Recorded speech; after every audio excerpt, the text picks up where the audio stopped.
Le 31 mai dernier, Emmanuel Macron a prononcé un discours qui devrait vraiment alerter tous les Français.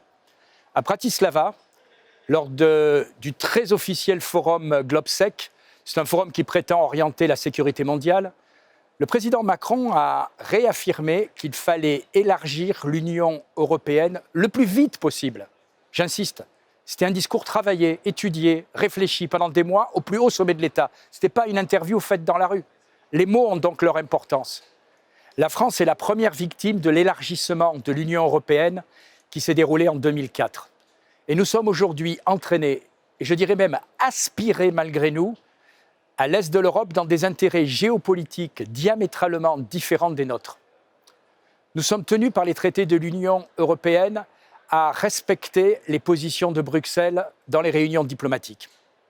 Ici, au Parlement européen, Bernard Guetta, député d'Emmanuel Macron, affirmait le 27 avril en commission des affaires étrangères qu'il fallait se préparer à passer d'une Europe de 27 à 35 ou 36 États. Dans ce fameux discours de Bratislava, Emmanuel Macron affirme que ce nouvel élargissement ne pourrait se faire sans réforme du fonctionnement de l'Union européenne.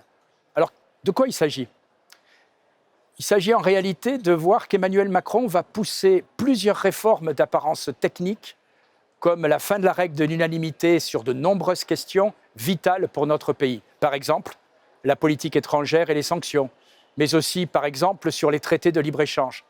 Cette réforme, qui est capitale, est inacceptable. Ce n'est pas une question de détail, on va vous dire c'est une petite réforme technique, ça ne change pas grand-chose. Il faut que vous compreniez bien. Demain, la France pourrait livrer des armes, adhérer à des accords internationaux sur ordre de Bruxelles. Alors bien sûr, le président de la République vous dira que malgré ces réformes, rien ne pourra se faire sans la France. Mais comprenez bien que c'est déjà l'inverse qui se passe. Et l'exemple le plus frappant dans les dernières années, il s'est passé au Sahel.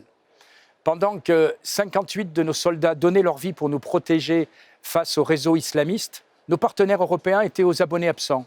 Ils n'ont voulu jamais sérieusement financer ou armer la force Takuba, censée soutenir nos soldats. Imaginez demain une Union européenne avec de nouveaux pays des Balkans ou d'Europe centrale dans l'Union européenne. Le résultat sera catastrophique. Toujours plus d'OTAN, toujours plus d'alignement sur Washington, toujours plus de libre-échange menaçant nos emplois et notre agriculture. Bref, la France obligée de suivre à cause des réformes de l'Union européenne qu'Emmanuel Macron souhaite et s'apprête à soutenir. D'ailleurs, Emmanuel Macron a été obligé de le rappeler. Il ne veut certainement pas remplacer l'OTAN par une entente stratégique européenne. Depuis 1958, c'est-à-dire depuis le début de la Ve République, aucun président n'a autant fait pour détruire la souveraineté française. Et le pire est encore peut-être devant nous dans les 4 années qui restent de pouvoir à M. Macron. Avec le Rassemblement national, nous ne laisserons rien passer sur son appétit de destruction. La France doit pouvoir garder les clés de la maîtrise de son destin. Voilà pourquoi nous refusons un nouvel élargissement. Voilà pourquoi nous refusons qu'on change les règles de fonctionnement dans cette Union européenne.